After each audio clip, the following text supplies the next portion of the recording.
Welcome to the Mindset Game podcast. I'm so delighted to have a special guest with us today, Meridith Elliott Powell.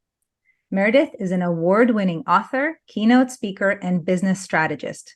She was voted one of the top 15 business growth experts to watch by Currency Fair, as well as top 100 sales influencer by LinkedIn and top 41 motivational speakers. With a background in corporate leadership and sales, her career expands over several industries, including financial services, healthcare, and finance, where she worked her way up from entry level to earn her position in the C-suite. Meridith has been inducted into the Speaker Hall of Fame, an honor bestowed on less than 1% of the professional speakers, and is a Master Certified Business Growth Strategist, Certified Executive Coach, and Certified Speaking Professional. She is regularly featured in publications such as Forbes and Fast Company, helping leaders and business owners learn strategies to thrive in uncertainty. And she also has two podcasts, Sales Logic and Thrive. Meridith, I am so grateful and excited to have you here because I think that this topic around how to turn uncertainty into opportunity is absolutely essential. And I really encourage our listeners and viewers to check out your book, Thrive, which is available on Amazon and other booksellers. Thank you so much for being here today. I'm looking forward to it, really looking forward to it. So how about we get started with, what do you mean by turning uncertainty into opportunity? Yeah, it's interesting. About way back in 2018, I became obsessed with the word uncertainty. And the reason that I did was because everybody that I was talking to was having a phenomenally great year, but was worried about the uncertainty, worried about what was coming. And it became apparent to me that we always believe pretty much that uncertainty is a negative. And I just started to think, what if you just began with flipping the script on that? What if you believed that uncertainty always led to opportunity? And that right there, that mindset shift is a competitive advantage, because if you can believe, even in your darkest hour, that your greatest opportunities are in front of you, your brain will fire different, your team will fire different, everything will be different. And so just believing that uncertainty leads to opportunity is a competitive advantage. Brilliant. And this podcast is about mindset. Yes, it is about our belief systems and how what we believe or what we perceive about something can absolutely impact how we feel, of course, how we behave and our results. And so I love that you were able to turn the concept of uncertainty, on its head, for us to see that it can in fact be possible to turn it into opportunity. And so for those leaders that are listening today and saying, yes, it sounds great as a concept, but in my business, uncertainty means I may not be able to pay the bills, right? I may not be able to keep my employees. Tell us a little bit more about how to do this, how to turn these difficulties or setbacks or unknowns into potential opportunities. I love that you asked that question, because when I started the research around uncertainty, the very first thing that I wanted to do was to help people start to believe that uncertainty could lead to opportunity. And then once people started to follow me in that direction and said, okay, I'll bite, I'll go that direction, the next question became exactly what you just asked me. So what do I do? How do I do it? And so literally, I set out to write the formula. It's literally 9 steps, 9 strategies that I have that I can guarantee you, if you do them, they will turn any challenge you've got, whether it's not being able to pay the bills or, God help you, you're sitting in the middle of war somewhere in Europe right now, or the Middle East. It can turn it into opportunity. And the place where it begins is with mindset. I mean, that is, in the work that I do, that's the most challenging piece, and probably for you too, when I work with people, because I can't do that for you. I can give you everything else, but you literally have to train your brain to find opportunity. We call it a relentless vision. It's strategy number 1.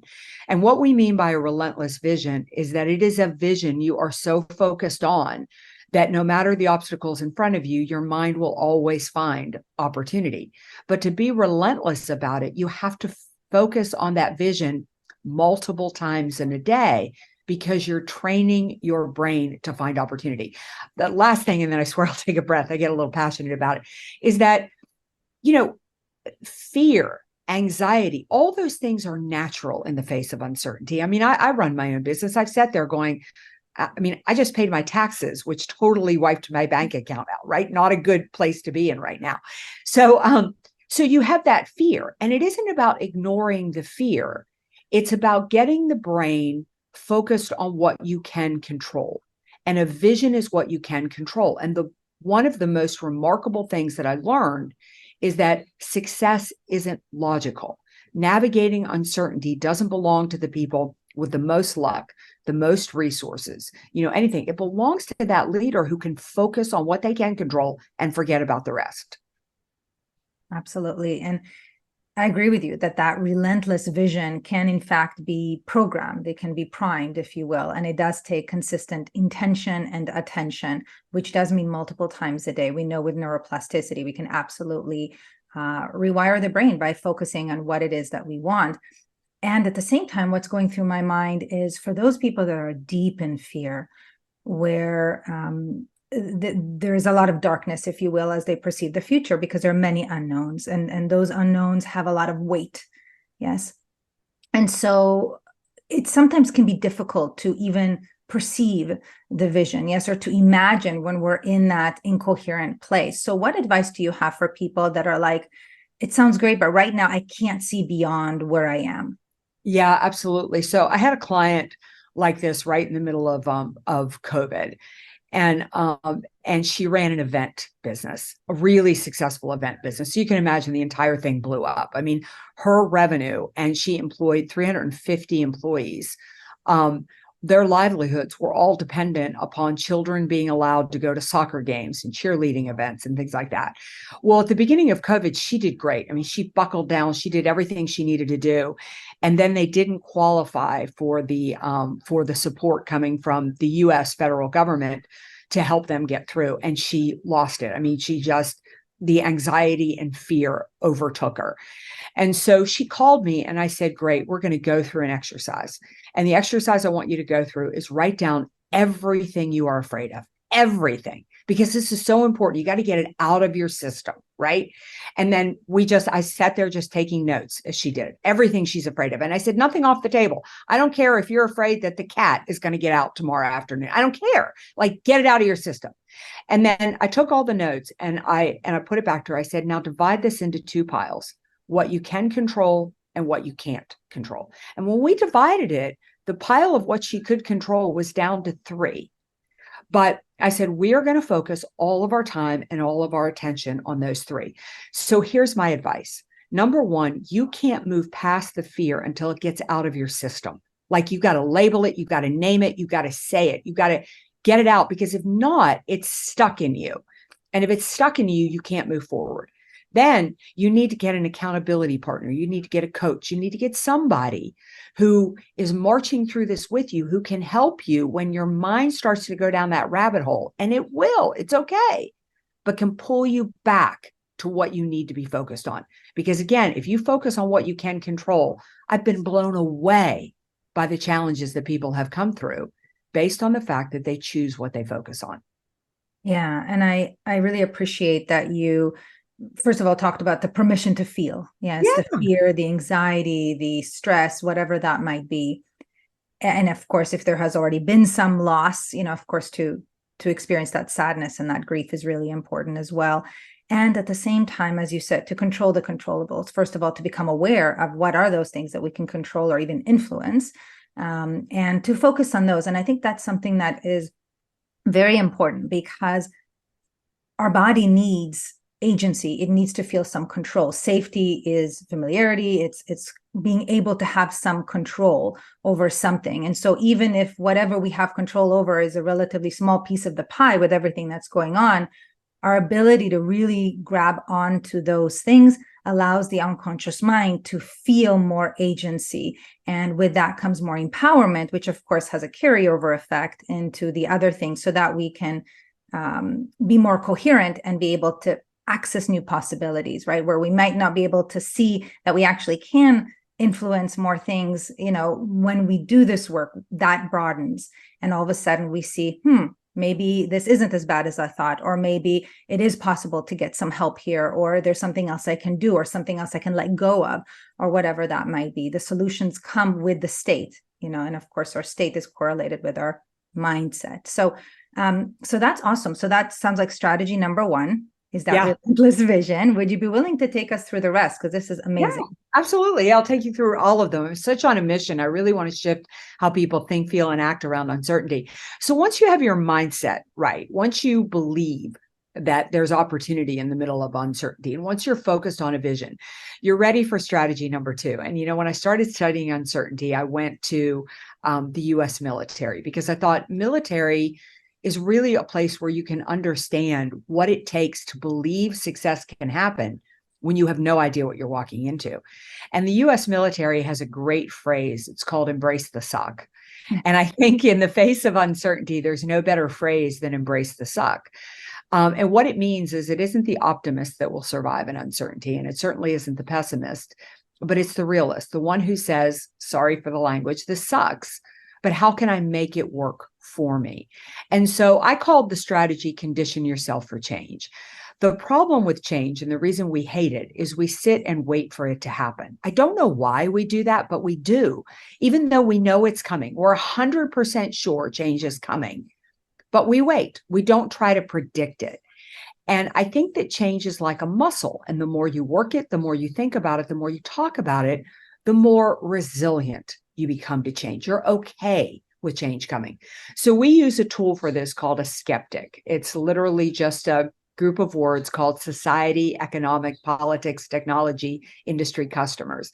And I advise my clients to spend 20 minutes every 2 to 3 months getting their team together and talking about the changes that they see coming in society. What do they see happening with competition? How are their customers changing? Just getting comfortable with the fact that the marketplace is moving. And to your point, it gives employees some control over what's happening. And then simply asking yourself the question, what, if anything, do we need to be doing now to get ready for the changes that are coming? Yeah. And I think that working on the expectations, yes, is really, really important, because it's less likely to bite or to hurt when we've already had some sense that it's coming. And as you said, have done some things, or at least have prepared our mindset for the fact that it is coming. And then again, more agency when something is not, hitting you like a 2x4, yes, on the head, right? It's not quite as much of a dip, in morale, and obviously in productivity when it does show up, because we don't have that surprise element to it. And as much as we can get ahead of it is really important, especially when it comes to change management. If we suspect that some change may be coming, to begin to get some awareness out there. What is a potential change that's coming? Why now? What do we need to do to protect ourselves, or to maybe leverage this opportunity and make it into something that's going to lead us to even greater growth, not just, from a survival perspective, but thriving. And so for those individuals that are listening and are saying, all right, but I really don't know what to expect there. It's so unknown yes. that I really don't have any predictable way of forecasting. What are some options there? Yeah, well, join the club, because nobody has any predictable way to forecast. One of my favorite comments is the fact that I interview economists all the time. And I think I do it just as a joke, because one person tells me, don't worry, your stock market's going to do nothing but go up and the consumer is strong. And the next person tells me, dive into the numbers, the bottom's about to fall out, which basically tells me nobody has a clue. So the idea of condition yourself for change isn't that you're able to, with 100% clarity, predict the future.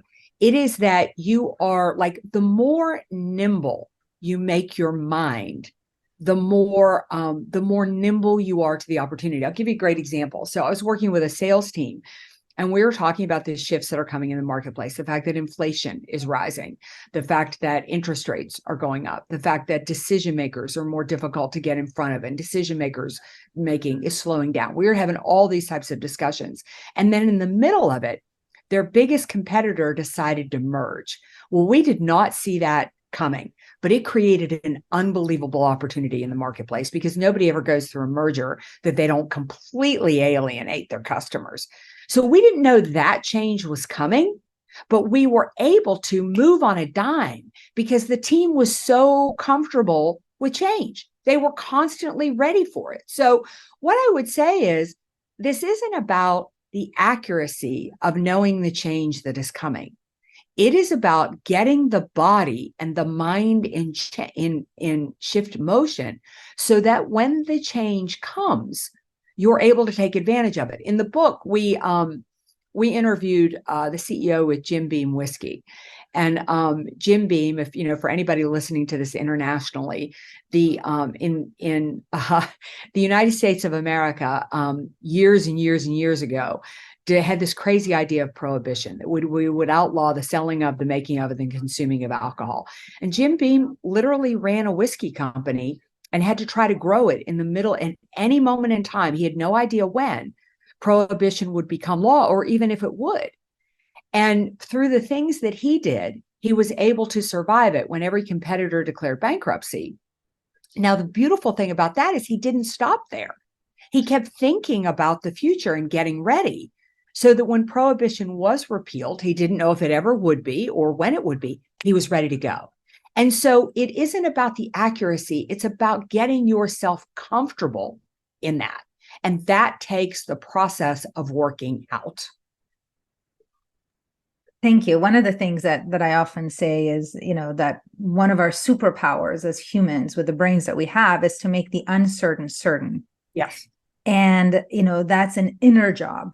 Yeah. So again, we don't know in this example, for example, with this gentleman, what's going to happen. Is prohibition going to, impact the business and when and how and so on. However, we can do the inner work, as you said, by focusing on what we want, releasing the fears, creating an inner sense of safety, an inner strength, a resilience, so that no matter what is coming our way, that we can adapt as quickly as possible to be able to respond and leverage it again into an opportunity, as you say, to turn that uncertainty into opportunity. So thank you for that example. And I appreciate the reality, which is that nobody has a crystal ball. We don't know, right? But we can certainly do our best. And oftentimes that requires, again, the inner work, because we cannot control the external.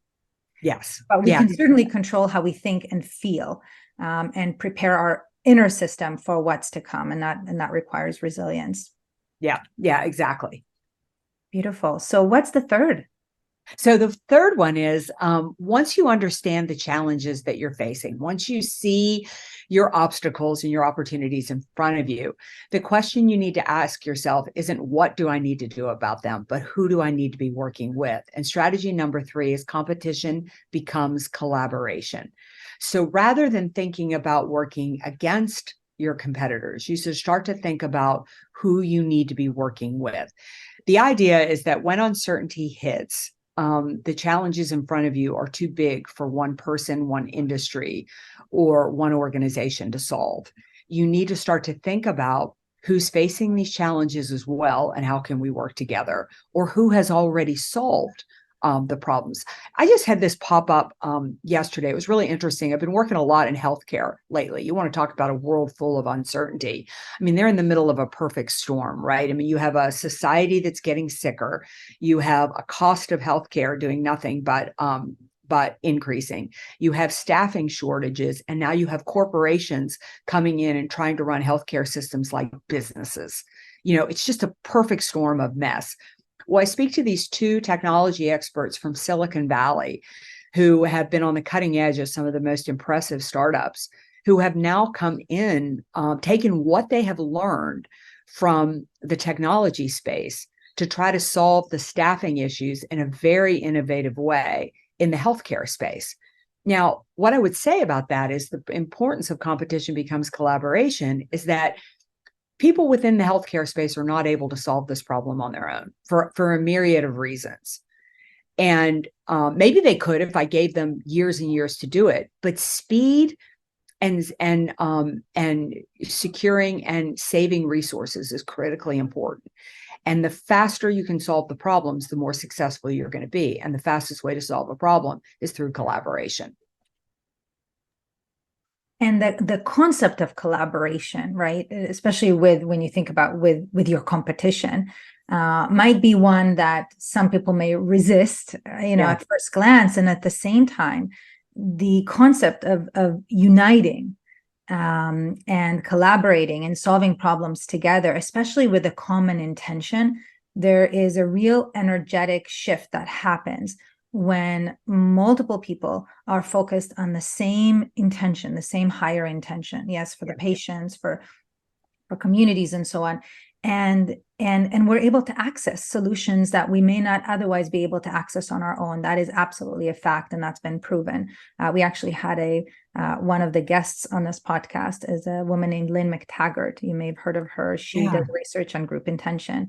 And this is an example of what you're sharing of that, is that we can absolutely access new, higher solutions, creative solutions to our world problems when we collaborate, when we put aside our differences and focus on what's most important, which in this example is, of course, the health and well-being of the population.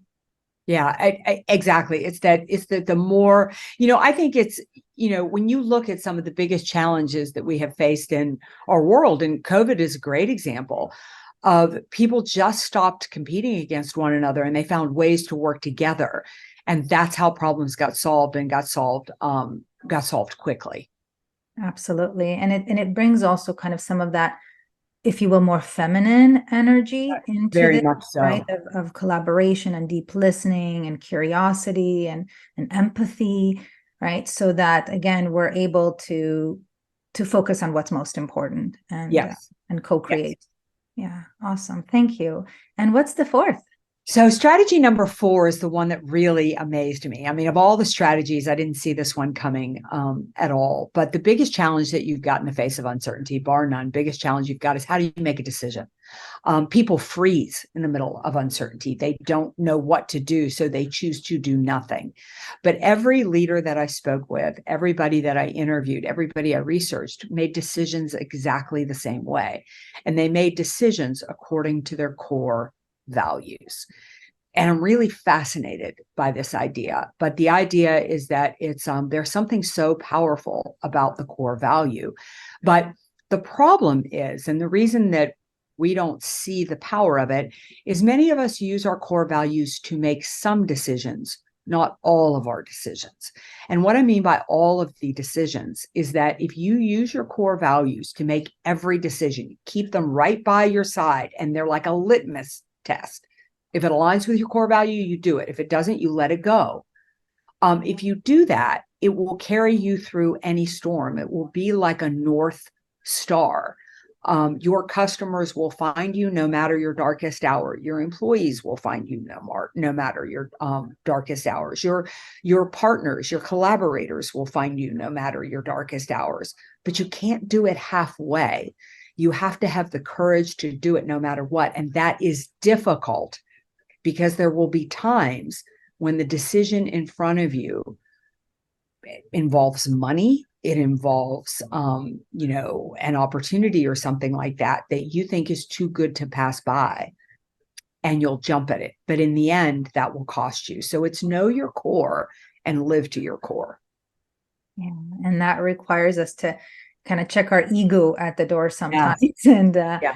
And again, focus on what's most important, which is the relationships. It's the integrity of the values, which, like anything that's important, it's a full alignment with it. It's not when it's convenient or when it's easy, or, it's something that I think is really important for people to take in personally as well. So here we're talking about organizations and change, but for every one of us to consider what's most important to me in the different context of my life, and to align our behaviors with that. When people are saying, all right, well, I hear you. And if I, let's say, sometimes make a decision that aligns with my value, I'm going to need to, let go of my employees, or I may need to, experience some other hardship, which may have higher, if it can have a significant impact.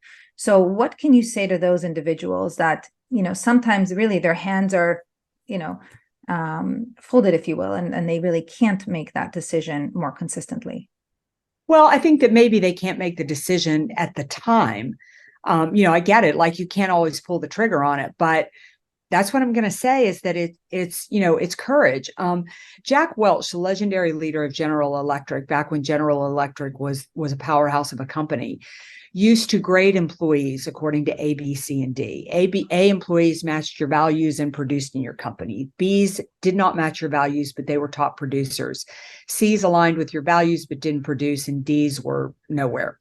And he used to say, the most important decision you make as a leader is to get the B's off your team, the producers who don't align with your values. But it's the hardest decision you'll ever make. You're clouded by the fact that they're producing. But if you understand what you're doing as a leader, you'll see they're tearing you down. I worked with a client. I love that graph. I use it with my clients all the time, but we've also started to use it with customers, where we grade customers according to A, B, C, and D. And when you can remove your B customers, and when I say remove, you don't fire them. You don't just go, get out of here. You give them a chance to align with your values, right? Like you do the things you need to do. But when we remove Bs who don't want to align with the values, we actually decrease the amount of workload you have and drive profitability. And so we don't understand how lack of values produces drama and things that we don't have time for. And the last example I'm going to give you, it's my favorite, is here in the United States of America. We've got a company called Chick-fil-A. Agree or don't agree with it, it doesn't matter. It's the values. Their value is faith and family. And they don't open on Sunday, and they lead with their God. And the media has beaten them to a pulp over some of their beliefs, with at times good reason, things like that. But they're the third fastest growing fast food restaurant in the country, despite the fact that they have less locations. And when the media was scrutinizing them for decisions they made according to their values, their lines went round the building. So there is something powerful about your values. So what I would say to that is, I hear you. It takes guts, it takes courage, and it takes blind faith to follow your values. But every company that I studied did it. Yeah. Wow. And I so appreciate, that context of blind faith. Yeah. Again, it goes back to the whole concept of uncertainty, right? You're in the blind, you don't know. And yet there is that mindset, which is really important, right? Yeah. Of just trusting that things will align, that things will work out. Yeah. Yeah. Very good. And a part of that is looking back at your life and your organization's history and saying, all right, how did things work out in past uncertainties? And looking at the fact that we survived or perhaps even thrived. And that, of course, gives us evidence that we could do it again and have more of that faith. Yeah. So this is really, really helpful. And so if you're willing to take us through the rest of the strategies, it's just, I really appreciate the research and the examples that you're bringing into this. Thank you. Sure. So my favorite one is strategy number 5, because strategy number 5 is all about making money. And I don't care what obstacles you've got in front of you. I don't care how challenging you think the marketplace is. And I wrote these and I researched them. I'm talking to Fortune 500 companies. I'm talking to the small and mom pop operation. I'm talking to the entrepreneur, anybody this works for. But how you grow in the face of uncertainty is very different than how you grow in a certain marketplace. In the face of uncertainty, you have to grow from the inside out, meaning that you have to spend time talking, engaging, and listening, not selling, listening to your existing customers, because you have to define and understand what the current problem is. It is a myth that when economic times are bad or heavy competition is out there, that people will not spend money. They will spend money if they understand what they're spending money for and you solve the right problem. I'm going to give you a quick story. I learned this from a company called Procter & Gamble. Most people have heard of P&G. P&G was started in the 1800s by two men, Mr. Procter and Mr. Gamble, who were getting ready to marry sisters. And they had competing companies. And their future father-in-law heard them fighting one night at the dining room table in Cincinnati, Ohio, and said, boys, quit competing and form a company. Competition becomes collaboration.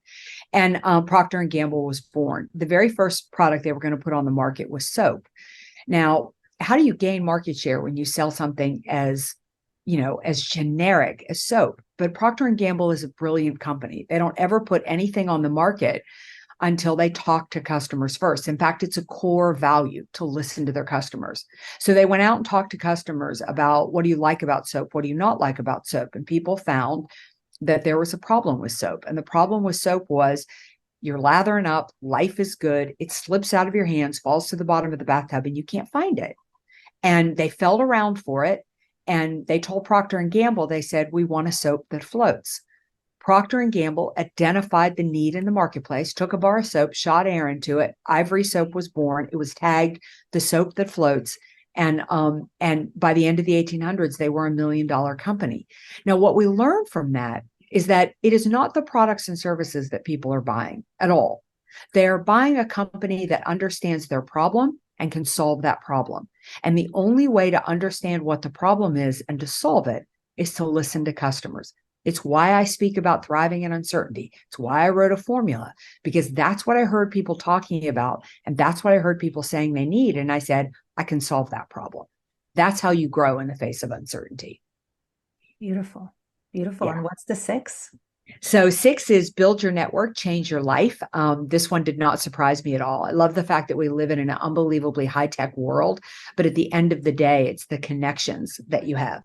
In the book, we researched the high-end stationery company called Crane and Company, and they survived the Great Depression because nobody was having parties and sending thank you notes by convincing the U.S. government to print the U.S. dollar on Crane paper. Now, if they hadn't had those connections, that never would have happened. Strategy number 7 is to strengthen your team. You have so little control over what you can do in today's marketplace, but the power of the people that you surround yourself with is critical. Every single company that I interviewed had internship programs, apprenticeships, they were called for many, as well as a succession plan. So really investing in that team so they will turn around and invest in you. And then 8 and 9 go together. 8 is, as much as the skeptic tool was about looking forward, 8 is shed fast and keep moving. It is about looking backwards. And it is about being productive instead of busy. And the idea is that every quarter, you look back on the first quarter and ask yourself the questions: what did we do in the first 3 months that made us money? What is our seed? What do we need to double down and do more of? Where did we waste our time and energy? What isn't working anymore? What's our weed? And our need is, what do we need to be doing that we're not doing that could take this business to the next level? The idea is that through no fault of your own, some of the things that you're doing right now won't work in 3 months. Not your fault. The marketplace changed and you have to change with it. And the only way to change with it is to reflect on it. And last but not least is rinse and repeat. It's a fluid strategy that's got to be done over and over again. It's truly a thought process of how to lead rather than a set of strategies.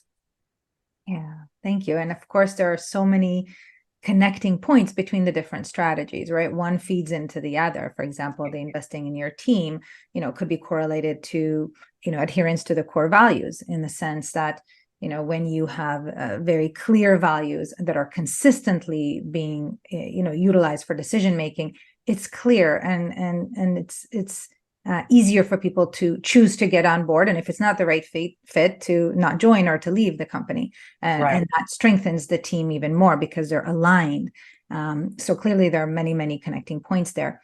And so what are you seeing one of the biggest obstacles right now for companies that are experiencing a lot of uncertainty?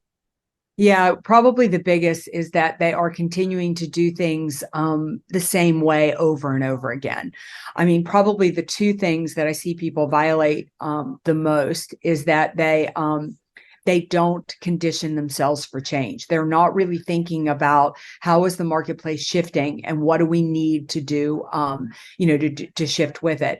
And then the other is they're still solving problems that no longer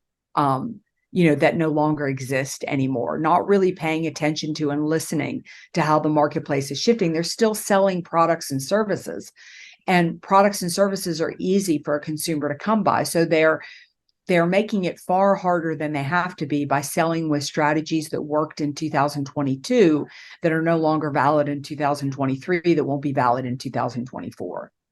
Yeah. And One of the things that came up, and I was actually doing a training in California a couple of days ago on change management, and it was for a group of key executives. And one of them shared, well, I, want some of the, because I was training on different, like I said, techniques for change management. And one of them said, well, I want to do this, but the people above me, so to speak, the sponsors of the change or the CEOs, are not really aligned with this. And sometimes I hear the opposite thing when I speak to groups of CEOs, that I believe in this, but it's really hard to get my team to be on board with, some of the things that you, Meredith, mentioned today. So how do we handle if within our own system, within our own organization, there are, perceptions that are not exactly aligned? Yeah, I think the most important thing we do, and we talk a lot about this under strengthening a team. And when I say team, it can be the people who report to you, it can be the people you have to partner with. But people need to, again, one of the biggest things that people are feeling in the face of uncertainty is out of control. And you have to give them some control back. Like, people don't want to change. Like, I don't want to do the things that we have to do because it's going to be hard. Like, I don't want to do that. So if you tell me to do it, I'm going to resist it. But if you ask me how to do it, and you give me voice and you give me responsibility, and I will take ownership with that. So for instance, if, I was just working with a leader the other day on this, and they have to make some pretty serious changes. Environmental regulations have dramatically shifted their industry. And so I said, the non-negotiable is that you now have to stop producing this product and start producing this product. But how you go about making that change, that can be decided by the team. And when the team has a say in it and they have a voice in it, they take ownership of it. And I think the problem is, that people resist because people don't want to be told what to do. It's everything in my life feels out of control. Give me some semblance of control over it. And so that is the way to do it. Stop telling people what to do and start inviting them to be a part of it and help you solve the problem, because that gives them a feeling of control and power and good. They feel like they're working with you on it rather than just sitting there going, wonder what Meredith's going to show up and do to me next. Yeah, absolutely. And research has proven everything that you're sharing here, in terms of the fact that when people have ownership of some even little part of the change, or in terms of the how we get to whatever is the outcome that we're desiring, that they are much more likely to lean into the uncertainty and discomfort and fear and all of that they're maybe experiencing. So one of the things that I'm curious about, and it kind of goes back to my last question, what about those, let's say, executives or middle managers or supervisors that they are not given a choice? Yes. And so it's the people that are initiating the change that are kind of a command and control, telling them what they need to do. I'll give you like an extreme example of this. One of the ladies on Tuesday was sharing that they have a female CEO and that they still need to wear pantyhose. The ladies in the company, this is a big company, are still required to wear pantyhose. And she said every year, the ladies complain and nothing's being done about it. And this is a female CEO.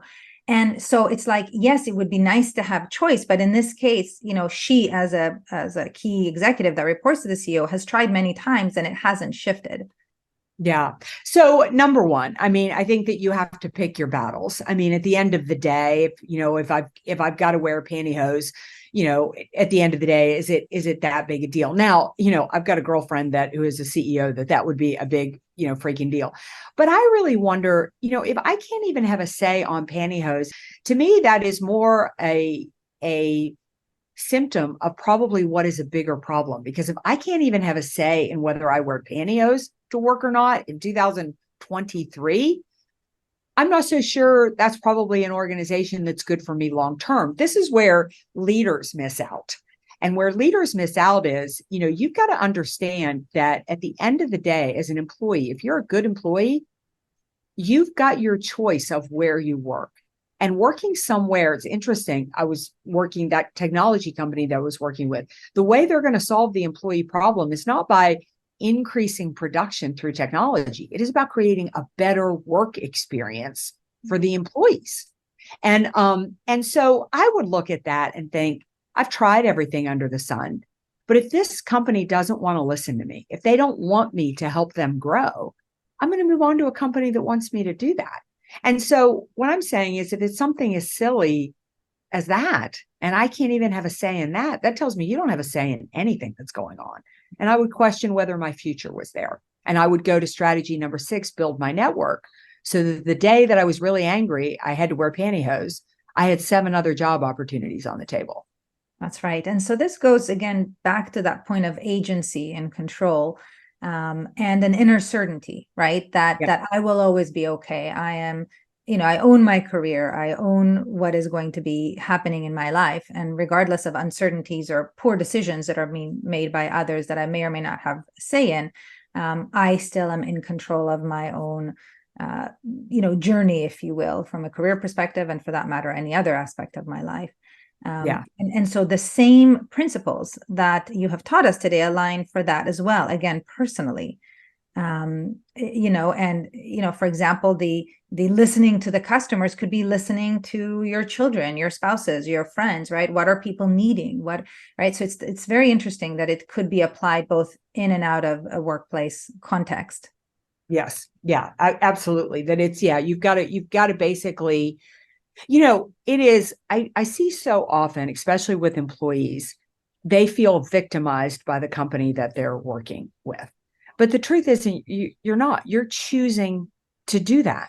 So if it isn't working, like all the strategies I talk about, everything that I talk about, if it doesn't work in that arena, move on, go find an arena where it works. And work in an environment like that. And so when we consider again this context of uncertainty and turning it into a competitive advantage, for again those leaders that right now are saying, okay, I'm going to apply what you've shared here today, and there are other obstacles that I'm facing. So maybe there is, let's say, some economic things that are going on, or whatever might be going on, and they're saying, well, how do I maintain my own sanity, my own groundedness in the midst of all of this chaos and unknowns that are going on around me? What advice do you have about how to maintain that inner certainty? Yeah, so it's a couple of things. I mean, I think go back to the exercise that we talked about what you can control and what you can't control, and allow yourself the opportunity to get your feelings out about things. That's really, really important. Don't deny the fact that you're upset, that you're fearful, that you're sad. I mean, don't deny any of that. The other is, I'm a really big believer in managing your energy, not managing your time.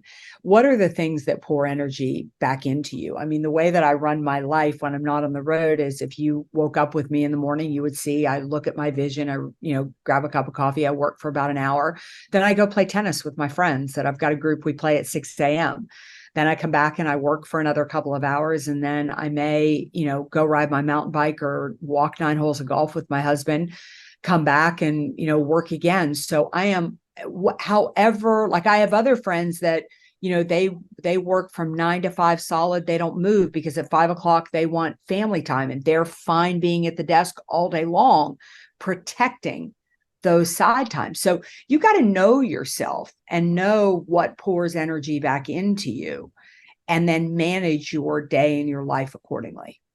Absolutely. And I am completely aligned with you around the importance of managing our own energy. I think it's first and foremost when it comes to change, especially for those that are sponsors of change, because it's the energy that's being radiated out that people are picking up on unconsciously.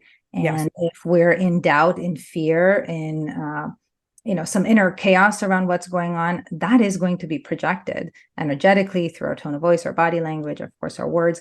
And so, and people may then doubt, which means they may, access, a state of fear around the uncertainty. And then it makes it that much harder to turn it into a competitive advantage when people are in a state of distress versus in a state of potential opportunity and growth and creation, because they're reacting versus creating.